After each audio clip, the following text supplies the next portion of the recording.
standing in front with the word. Uh, this one, I was praying to God for a Sam for the last 1 week, and I wasn't getting any leads. But then one of the verse that Albin Assistant took last week, which was from Mark 6 verses 52, was kind of resonating in me. So I thought I will go with that, what leads. So in the first three verses, you can see a blessed, David is talking about who is blessed, whose transgressions and sins are covered. So that's where you're seeing the blessings, being able to get the sin covered. It's the forgiveness. It's the joy in having the forgiveness. But then there's also, when you go to verse 4, you see the heaviness also of the sin. But I think that's a place where before you confess the sins to God, David also is going through a phase where he's being silent. It means that he hasn't come to a point of confession. So that part is heavy. I think we all have that part. Even when I think we all have like habitual sins. When we sin, then we go back to God, and then we sin again, and then we go back to God again. So even that is not a space where it's not going to be good for a spiritual man, because that way you're slowly turning into a carnal man. So there are times when we tend to say we are living in misery. Just like I think Jijangle was speaking on that the week before last about the miseries, the tiredness. Sometimes it can be physical, it can be spiritual.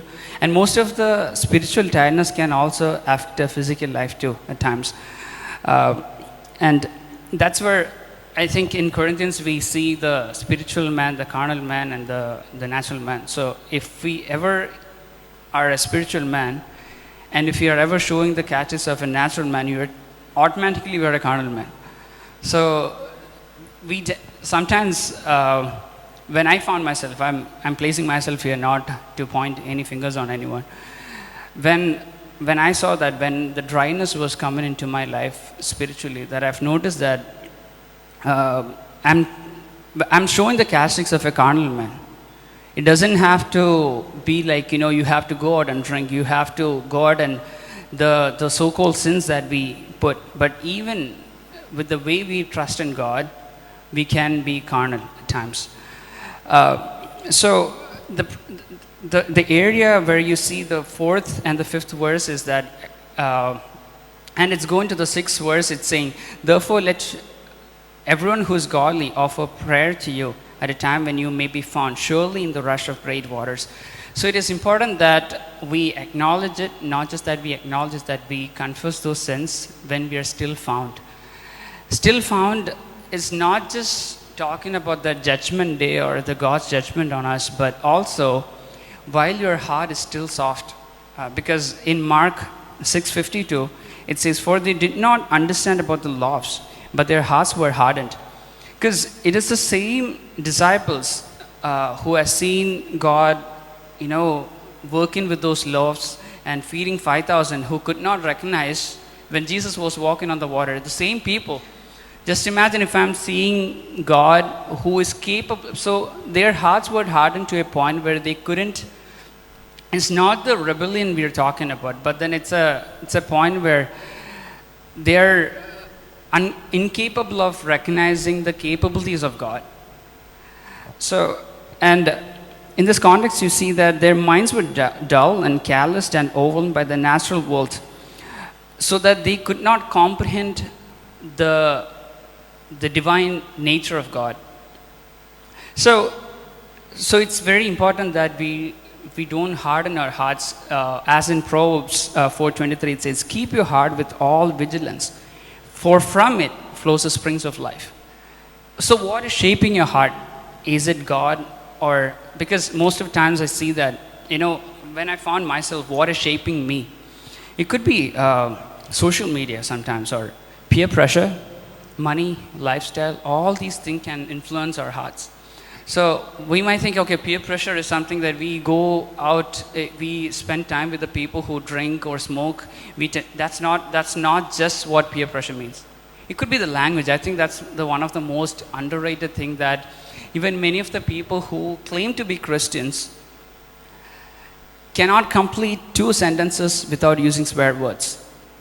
I've noticed that even the people who goes to church. So the problem is that when we see, even the peer pressure can come from the church itself.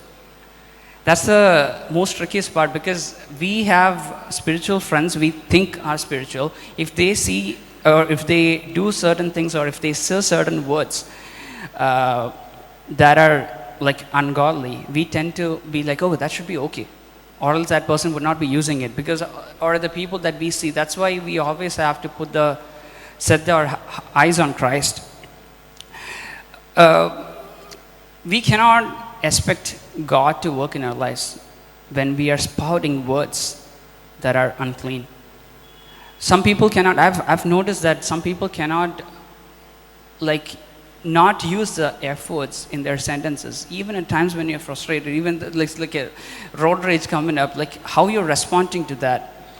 So you cannot be worshiping God and use the same words. So that's why in Colossians it says, let your speech always be gracious, seasoned with salt. Gigi uncle was talking about it last week. Seasoned with salt. So, let's say when you're working at a place where, I've been at a place where I was the only Christian out of 15 people I was working with. So when I was going to the West, I thought in India we have lots of other religions. But then after going there, I realized they don't even believe that there is a God. So at places like that, the words, the language that they use, it's way high chance of us getting influenced with those words. So sometimes when you don't swear itself, they would take it as a thing like, okay, why this person is not spouting those words at a time of frustration. So that itself can influence people to God. They can think like, okay, why this person is not acting that way under a moment of frustration. So that's why. So sometimes it's best to keep it silent if we cannot say anything that is seasoned with salt. And then it's going to the verse 7. You are a hiding place for me. You preserve me from trouble and shouts of deliverance. And then it's going to the steadfast love that surrounds us. Trust in the Lord. So the question comes down to, is it easy to trust in God? So, and I would say it is easy to lose trust in God than to trust in God, because we tend to think in a way, if I'm praying about something, if God didn't provide it, it's easy for me to lose the trust in God. But that's when you have to know what's the basis of trusting God. Is it something that I thought in my mind should happen, and if it doesn't happen, if it's not aligning with God's thing, and God is not trustworthy? That's not the way it works. It's about trusting a driver. The driver might take rough turns, but still we know that the driver is taking us to the right path. That's the kind of trust that we have to have in God.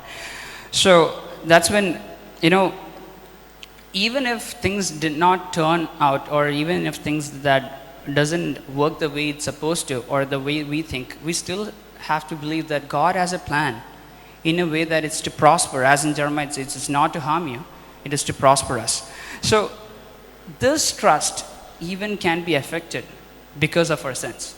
And that's when you know God's plan was not these people, these disciples, just because their hearts were hardened, they could not see it, they could not comprehend.